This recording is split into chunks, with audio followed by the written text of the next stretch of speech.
billede består af tusindvis af beslutninger. Summen af de 1000 beslutninger, som jeg træffer i billedet, gør, at billedet det bliver mit.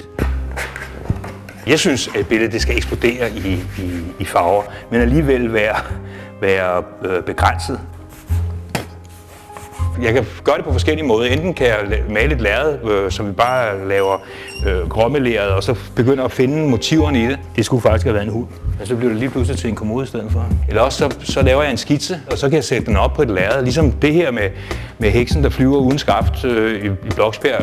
Det er kommet ud af en skitse, som jeg har lavet. Som jeg synes, skitsen var god, og den var velegnet til at bruge som billede. Så sætter jeg den op på lærredet, og så begynder jeg at arbejde med den der, og så får den sit eget liv derfra.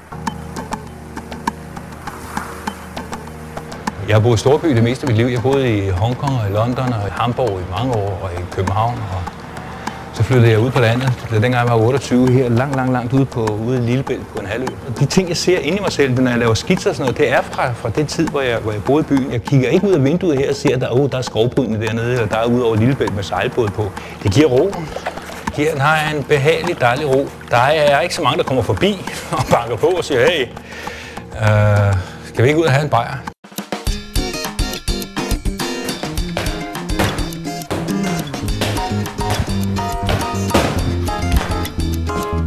Jeg ved ikke, hvorfor det hedder verdenskort, når det kun er jorden, der er på et verdenskort. Men det er faktisk et verdenskort, hvor det er jorden uden at være jorden. Her Tasmanien hedder Maryland. Den der cliff i Australien, den hedder Cliff Richard her. Et område herovre, der hedder Steve Peak. Actually, this is the India. Halleluja hedder det her omkring, hvor Israel ligger. Og sådan er det, man kan blive ved med at gå ind og finde ting, og uhatta, er der noget, der hedder. Det her billede, det hedder økologiske hunde, fordi vi kan få så meget økologi efterhånden. Det her, det er en dansk slagter, der hedder Slagter Leif Hansen, men han er ude fra Chinatown i Rødovre, så han er også Han Shenling. Så leger vi med Green Dog Products og Billigt Green Meat, Billigt Green. Det er nok, når et billede bare er underholdning. Altså, man kigger på det, og det underholder. Et billede må meget gerne underholde. De positive ting vil jeg hellere have med i mine billeder, end den negative. Hellere have en blomst med i billedet, end en pæk. Det vil jeg virkelig.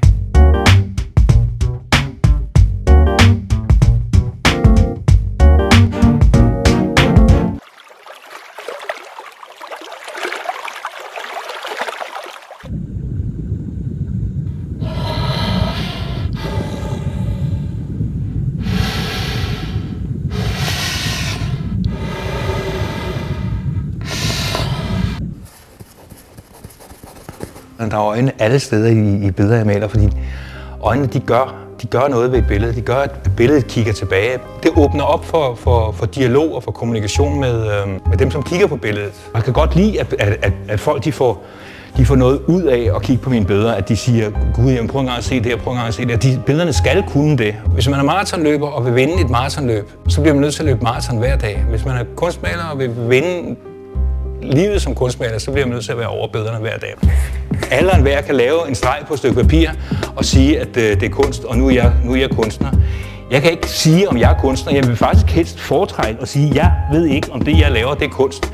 Det er kunst, hvis man om 2-3 generationer stadigvæk har det hængende, og gerne på et museum et eller andet sted og i nogle store samlinger.